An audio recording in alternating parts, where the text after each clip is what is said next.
তো বন্ধুরা, আজ আমাদের নাস্তাতে বনেছিল ছোলা মানে বুট আর কি, কাবলি চানা নয়। তো মা 3টা বাটি নিয়ে আসলো, আমরা তিনজনের 3টা বাটি। আর এরকম মা মুড়ি ছিঁড়ছে, কেন কি আজ আমরা রুটি খাবো না, আজ আমরা তিনজনই মুড়ি খাবো। তো তিনজনেরই এখানে ভাগ করে মা দিয়ে দিচ্ছে, এক এক করে নিয়ে আমি, আমার মা আর দিদাকে যে যতটা নিয়ে তার মতন দিয়ে দিচ্ছে।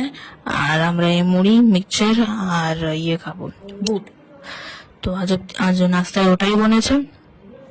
তো এই দেখো এটা হলো তোমার বুট, যেটা আলু দিয়ে মা ভালো করে তরকারি বানিয়েছে। এটা আমরা আজ রুটি পরোটা বা লুচি দিয়ে না, রুটি দিয়ে মুড়ি দিয়ে খাচ্ছি, যেটা খুব ভালোই লাগে মুড়ি দিয়ে খেতে, বহুত টেস্টি লাগে। আর আলু দিয়ে দিলে তো আরো বেশি, ওটাকে একদম মাইখা মাইখা করে মেখে নিয়ে ভালো করে খেতে ভালোই লাগে একদম। তো এই দেখুন, এটা আমাকে দিদাকে দিল, এটা আমাকে দিল আমার মা। আর এখন আমরা এটাকে মেখে নিয়ে খাবো। এই দেখো দিচ্ছে একটু করে মা ভালো করে, দিদা একটু এটার উপর একটু সরিষার তেল দিয়ে দিল।